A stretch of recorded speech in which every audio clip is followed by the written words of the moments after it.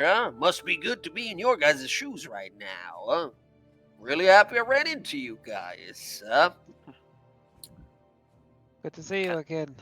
It's great to see you, Wako. I was actually going to talk to you after that meeting.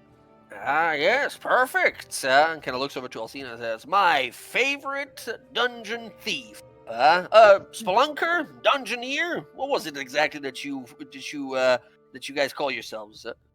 Relic acquisitions expert. Right. It sounds a little long. Why don't you like shorten that? So, Relic Acquisitions Export. Yeah.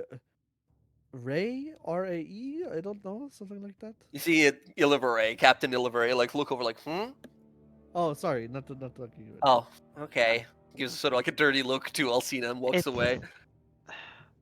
Hey, you, ma'am. Are you talking to Wacko or to Ray. Illiveray? Ray is walking away. She stops for a moment and says, I'm very busy. Truly too busy for whatever you have to say. Oh, that's a shame. I was going to wish you to have a nice day. She, she like puffs up her nose for a moment and gives you a look like, right, and she just walks off. Wacko looks back at you, looks back at her, looks back at you, says, I don't know, I get a feeling that she might not like... What? She doesn't.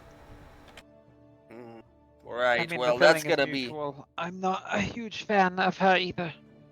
Right, so that's gonna be fun for you guys to travel together and sleep next to each other and have to think if the other one's gonna stab you in the back of the neck while you sleep, huh? Oh, I mean, I'll just do what I normally do. If it gets too frustrating, I'll just knock the shit out of her and then discuss it like adults.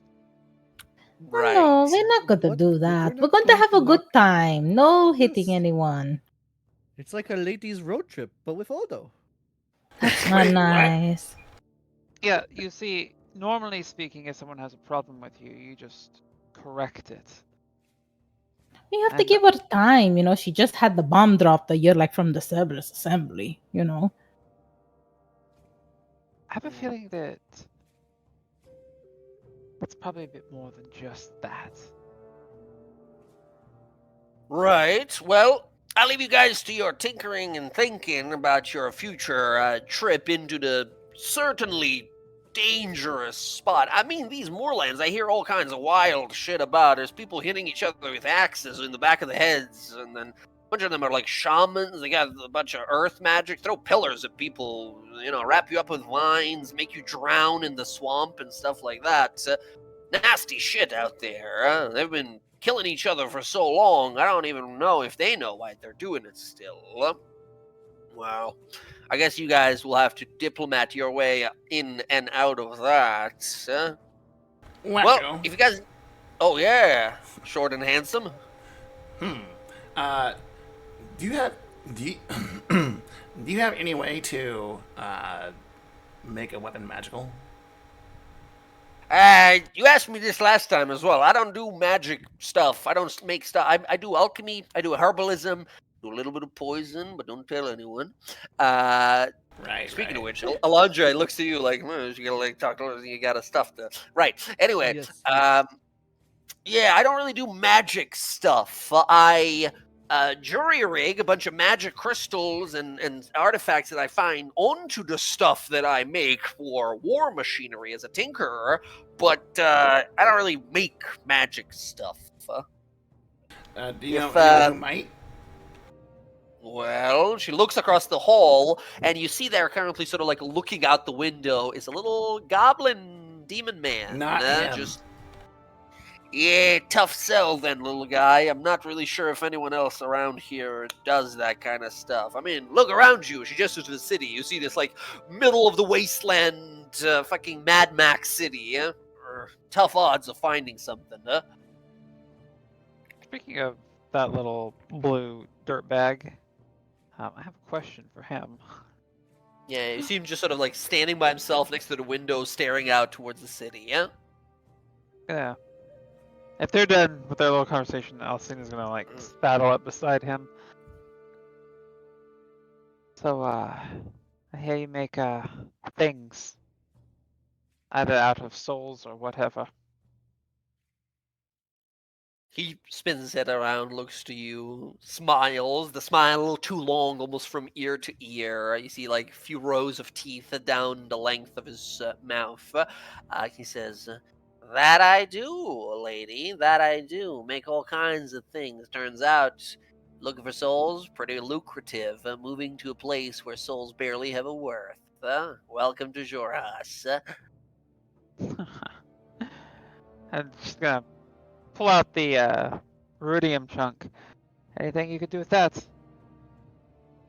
You see him sort of go wide-eyed and kind of stare at it for a moment. His jaw sort of almost unhinges for a moment as he, with like excitement, he lets out a little kind of like laughter hiss and says, "Wow, wow, wow! These things. I never thought I'd see one up close. Do tell, where did you find this?" In a ruin that we were exploring, a sunken chunk of a citadel from Draconia. Huh. Curious. Yeah, I've heard all about these little puppies. They're misfortune itself, packed in a tiny little red package.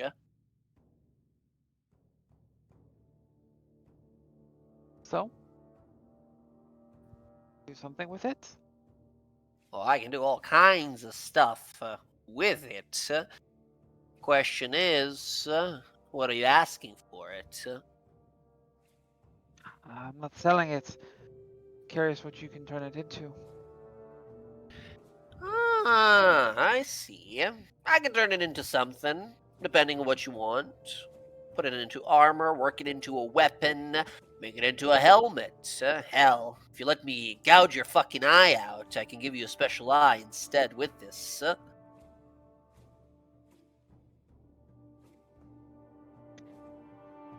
I'm listening. He looks on back over to Alondra, says, "Only you and this other lady elf over there are really willing to work with me. Very curious group you guys got packed together. Give me until tomorrow and figure out what you want it made into, what kind of an artifact or item, and I would love, in exchange," and he smiles from ear to ear, these black, pupilless eyes, "if you could owe me one."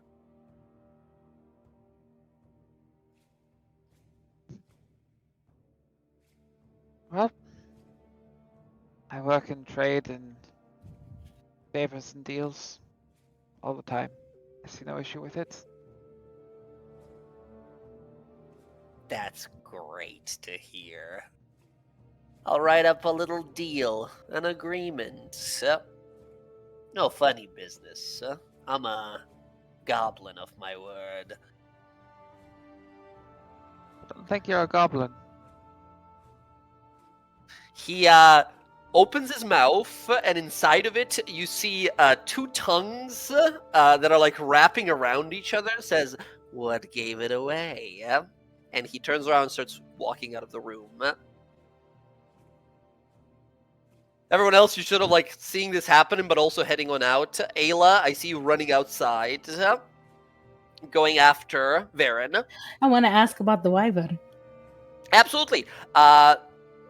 Varen stepped outside for a moment. He looks behind you as you sort of run up, says, yes, of course. One moment. He whistles loudly, and you hear a screech from above. And landing there is this thing. You see this armored wyvern that sort of lands there. However, you realize this is a unique kind of a wyvern. It doesn't have like a poisonous stinger kind of a tail. This is something similar to a wyvern, but not exactly. A subspecies of wyverns that Varen will explain. This is a dragonelle. They are very rare, especially in these areas. There was a lot more of them that we would train for military purposes or travel purposes even, but a lot of them were all butchered and feasted upon by a certain chimera that flies about the wastes. Oh, we ran into that. The Titan. Then you are lucky to be here. I've had a brief encounter with the beast once, and I lost a few good men. Barely made it out myself. It was the very first time in my life that I saw a possible future in which I didn't leave that battle standing. Okay? He looked very scary. I could see why. It's a dangerous beast. Incredibly intelligent, able of spellcasting, and breathing flames like a dragon. All dangerous things packed into one. But I'm certain that my armored friend here, he sort of pets the side of the neck of this massive scaled winged creature and sort of like kind of screeches a few times and hisses. Says, my armored friend will be able to outrun him, hopefully, yeah? Here, sit. Get familiar. Feel how it feels to be soaring above. What's his name? What's his name? Oh, well, when we found him in a clutch of mostly destroyed eggs of his brothers and sisters, he himself was the only one who survived. He was the only one as a babe that bit and even injured the Chimera Titan. He was coated in the thing's blood. Because of that, I named him Red, because he was fully coated in the blood, of course. That's a good name. Also, he's red. That helps too, yes.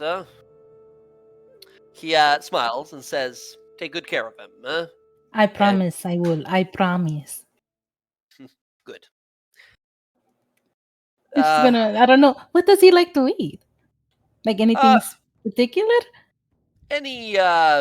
If you just let him fly about when you are taking any sort of a rest, he'll usually find some food for himself. He's really good at hunting. He knows how to survive out there. Meat, usually any sort of beasts and such, he will happily eat. He doesn't play too well with others, unfortunately. Very territorial and possessive of his rider. When he realizes that is you, I'd be careful about making other pets. Okay. I won't go back to Arisen then, because I don't want him to kill Plague. Plague? Yeah, I found a boar in the wild, and I kind of kept it because his mother was gonna die to. His mother died to a big snake, and so Barbara, she's watching my boar over there. They didn't want me to bring him with us. I remember her. The witch that could remove corruption. Huh. Interesting. A unique story of kindness. She can't do it anymore. It was a deal she had with some terrible devil that I broke. And the devil is trying to kill me. I didn't write his name down. I should have wrote it down though. I see. Quite proficient then in breaking deals with fiends and monsters. Maybe one day when this Pazuzu inevitably goes back on the one that I've made with him, maybe you'll be there to break that one as well. Yep. And she's gonna. Okay, so is easy. Does he get angry if you just jump on his back, or does he like rubs under his chin? I would give it some time, get him used to your presence, maybe just be around him for a few hours so he's used to you, to your smell and your presence. And after that, as long as you feel comfortable leaping into the clouds above, do it carefully at first. Okay. And she'll stand there, and while he leaves, she's just gonna start talking to the wyvern. Excellent. He looks on and kind of smiles along and excuses himself as he has some other business to get to. A lot of letters and communications need to be made. Organization of a whole army being assembled now to go into these moorlands after you guys clear the path. As you will spend a few times with Red and get him sort of used to you, and eventually you jump on his back, fly on up into the air, and it's quite an experience. Say, Jen, Ayla would happen to be proficient with air vehicles. No, she's Yeah. not. Yeah, it's an experience. It's a whole experience here. It is horrifying. Honestly, it's pretty horrifying because this thing loves dive bombing. It really loves just closing its wings and falling for hundreds of feet before flying again. And luckily, the war Dragonel that he is, equipped for war and such, for battles, he does have a harness and a bunch of equipment that ties you to him so you don't go, there's no odds of you flying out of the seat and careening to your death, right? Luckily, because otherwise, without the proficiency in air vehicles, that would be difficult for you. However, She's trying not to scream and puke. I will mention something. Uniquely enough, you are an elf. As a part of your trance, you can change one of those chosen tool proficiencies to be an air vehicle proficiency. AKA, the following day being an elf, you can tap into that sort of giant database of knowledge that all elves share and just know how to ride a dragon tomorrow. Just putting it out there as an option. I guess she'll think about it because I don't know if anyone else has thieves' tools proficiency. Maybe Alcina. She seems kind of sketch. Wow. Wow. Wow. Yes, I do have that proficiency, Exactly. but wow. I mean, you're right, but still, dick move. I was like, okay, maybe she'd probably be able to break into shit. All right, I'd probably do that. I'll probably get flying because I don't want to. If I'm gonna be flying, I don't want to fuck everyone else up. So I want to know how to proficiently fly it. Mm-hmm. Excellent. Yeah, absolutely. This is an incredibly fast mount, and you are now the proud owner of this armored Dragonel. Let me give you the character sheet for him. He will act as a mount for you. And keep in mind, he has hit points and everything, so if he does get hit in combat, there's a chance he might die. And he's a war mount, which means in combat he will extend your movement and such, but if you ever want him to, he can actually fight on his own. Okay. She probably does not want him to die, so she probably really think about it. Okay. Excellent. Friends. Oh, yeah. Oh, I was going to say, Alondra wants to sell drugs too. Yes. Excellent. Wacko will very excitedly buy whatever amount you have, although she tells you as well that she might not be able to buy all of it due to recently she's had to spend a lot of her coin on her research and such. While she's well funded, it is not infinite to the coin she has. I want to get square because last time I gave her some, I palmed her some, and she never paid me for it. Yes. So, At first, she has a hard time remembering what you're talking about. Then she's like, "Oh, right. Totally remember that." Well, how much you got on you now? and then I have one more that I can. One more? I believe last time you gave her one as Correct. well. Yeah. She will look through her funds and such. She says, "I got you for 200 gold, and then I owe you one." Okay, it's fine. I All right. appreciate this arrangement, though. Have fun. Stay safe. Absolutely. You stay safe. You're going to Battlelands. will be fun. Oh, Thank you very okay, much. okay. All right, good stuff, good stuff. You get your 200 gold. You make your way back to the group. Oh, I haven't given you the character sheet. Hold on. There we go. What is it considered? Because I don't see air. Oh, it might not be a thing in there, I suppose. I mean, They have much like space, but I don't think it's yeah, I don't that. think that's it. I don't think that's it. I'm not sure if there is not a thing called air vehicle proficiency. It's not really a There's land definitely a vehicle, land or vehicle, but yeah, there's land and sea, There's but this is not beasts. either. There's beasts. I don't know if that's what that's considered. I don't. guess we'll count it as that. This thing is a draconic beast, so I suppose we'll count it as that. Okay, cool. Jen/Ayla in the characters folder in the pets and summons subfolder, you will see Red, the Dragonelle. He's a beefy mount. He's a war-trained beefy mount. He's got pretty fast flying speed you can use. He can't talk, but he understands Draconic. Varen would explain to you that he talks to him in Draconic. He knows a little bit of Draconic, like the commands, like basic commands for him and such. And he's resistant to fire damage, which is pretty nice. Most Dragonelles are not resistant to fire damage. Red got incinerated when he was a baby by the Chimera Titan, but survived. And because he survived, he retained that fire resistance from surviving such intense flames. Okay, yeah. She would try to get like some book on learning how to speak Draconic. Yeah. Red, as a quick mention, realized he doesn't like Titan. AKA, if he sees him, there might be trouble. Yeah, she figured that much. Yay. Okay, excellent. I know we're getting ready to probably wrap up. Just I'm gonna, if the guards allow me, I'm gonna make my way out into Asarius proper, and have a look around for the person I sent my letter to last session. Yeah, absolutely. I think as you sort of head on out to do this, we'll end the session there with Alcina heading to this meeting right now. It's getting a little late. I don't want to drag it on for too long. I know some of you would like to get some sleep, so that's perfectly reasonable. Sleep for the week.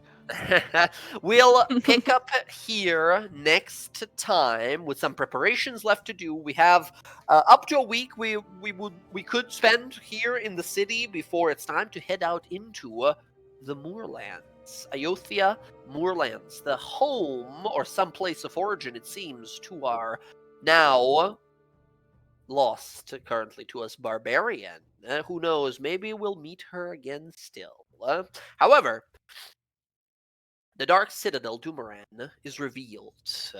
Its illusionary protections have finally been cracked, and a great army of the Kryn dynasty is preparing for war, to be led by the brave Taskin Varen of Den Thalis. We are to be ambassadors, and I'm excited to see how this goes, friends. If it's going to be a lot more diplomatic or a lot more bloody than I might anticipate. Start out as one and it ends as the other.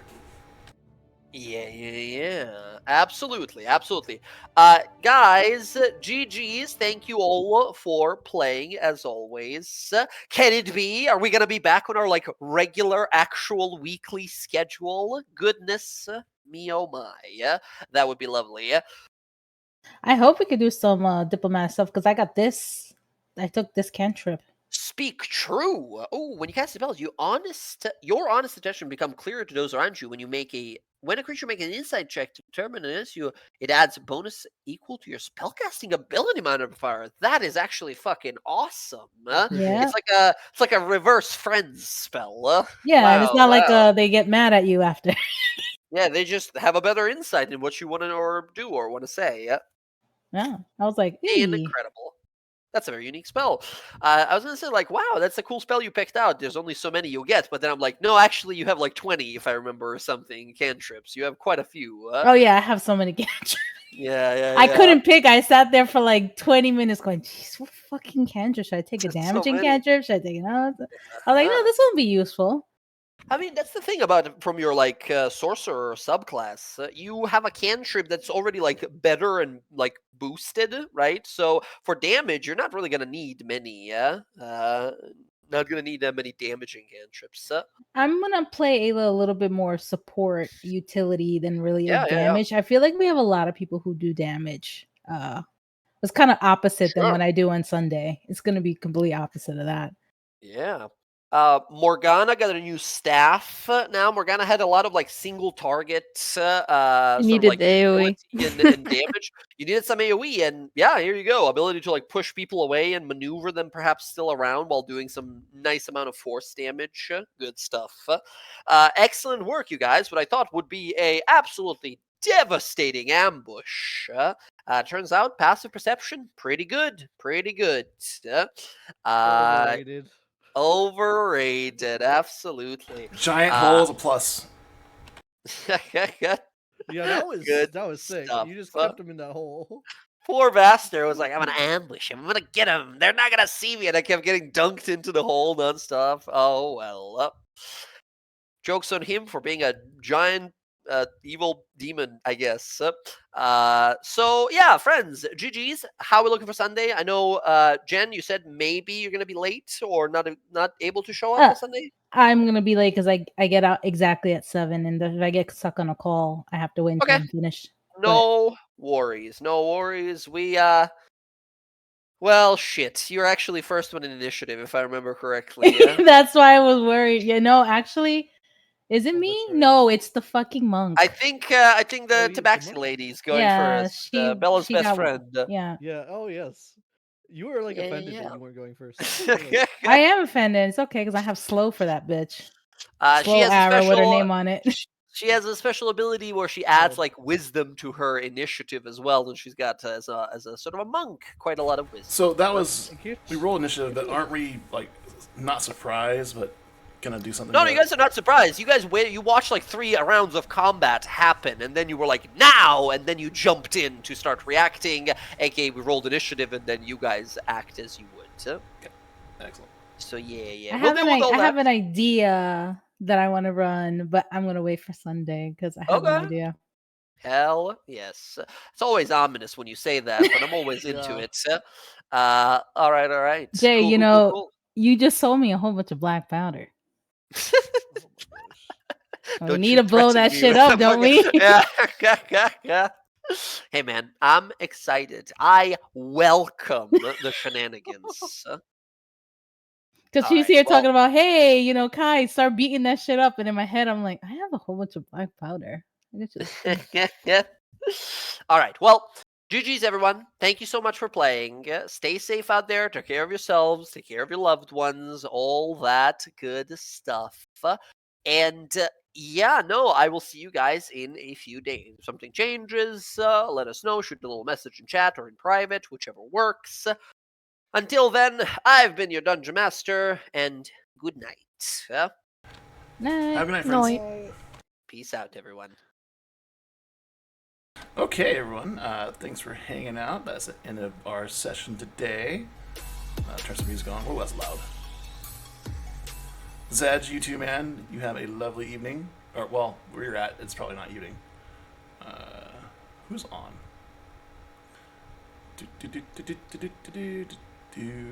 Following.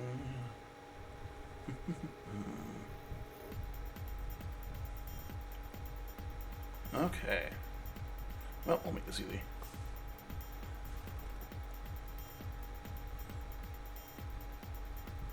Thanks, Bob. Hey, welcome in, Bob. I'm glad to see you in. Thanks for listening to the campaign. So Thursdays we do the Wildemount campaign where I play Odo, and the group is really cool.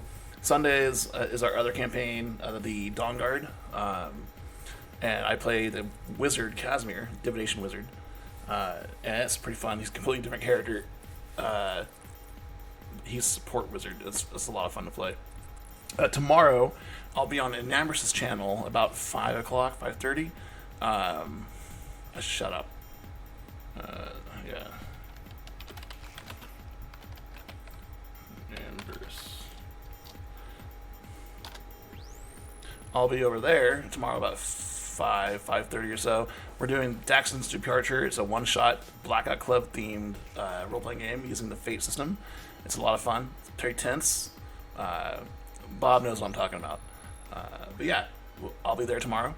And then Saturday, I think Sean, Chicken Burrito, and I are going to try and play the Blackout Club video game. The basis for all the role-playing games I play for the Blackout Club sessions. Anyways, everyone, thank you for coming in, hanging out, and listening to the shenanigans. We're going to raid out over to Chicken Burrito. Everyone have a lovely evening and a lovely Friday.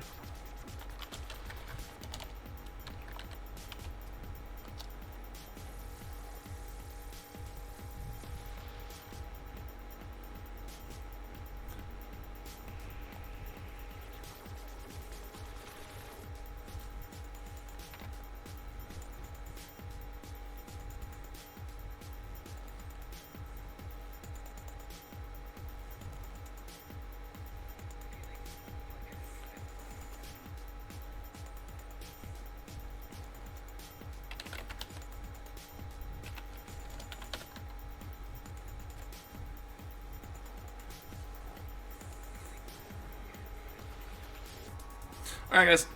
Love y'all. Have a great night. Have a great Friday.